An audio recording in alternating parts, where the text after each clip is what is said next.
Hi, this is Carl, and this is another SOP video for managed service providers. Today I want to talk about calling a vendor for tech support, part 1 of 2. So here's the thing. When you call a vendor, you need to have rock solid policies in place, and you need to document them, and you need to make sure everybody follows the rules. The reason is you're supposed to make money, and you don't always make money when you're talking to your vendors or your suppliers. So the first thing is put the vendor information into your PSA. What's your account number? What's the account name? What's your support policy? Do you get free support? Do you get paid support? You know, what is that? Also, who on your team is authorized to open a support call? Paid or not, there's a relationship there that you have to be aware of. If it costs money, well, then you need to make sure that whoever is supposed to give permission gives permission within your company.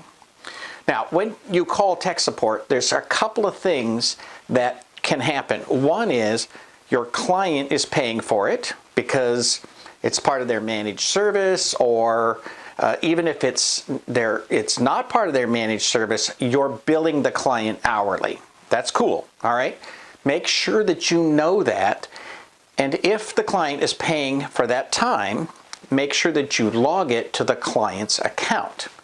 If the client is not paying you for that time, you need to track it internally as admin time, and you might even have a subcategory for vendor management time.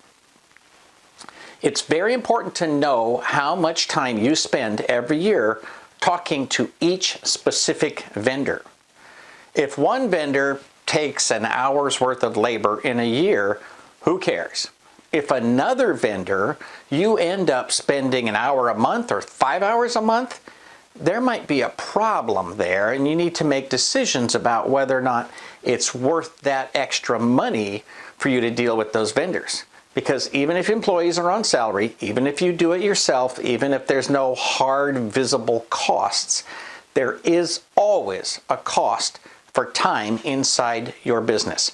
Time is the single most important thing that you use, buy, and sell. So if you're using it to talk to vendors about their product, you need to be aware that that's a piece of the cost of having that vendor for that product. Next up, you need an escalation policy.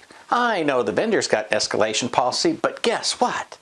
Their escalation policy is probably, no, you can't escalate until you yell and scream and cause a fire and insist that you are the biggest customer they've ever had and don't you know who I am? You don't need to go down that road. You need to just set a line. For example, I think no one in your company, no matter who, even the lowest level technician, no one in your company should ever talk to anyone in tech support anywhere without making progress or getting escalated.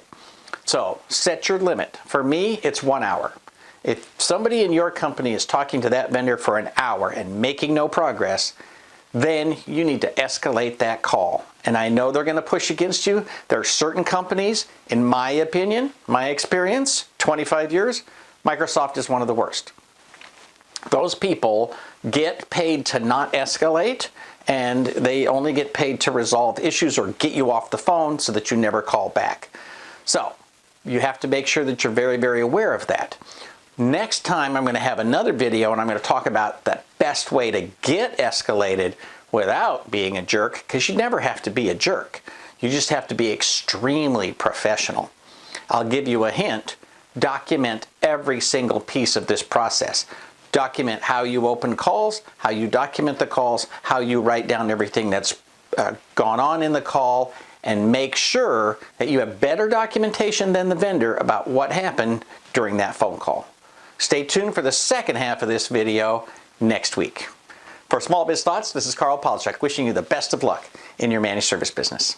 Please like, share, subscribe, and don't forget to ring that bell so you can be notified when we post a new video.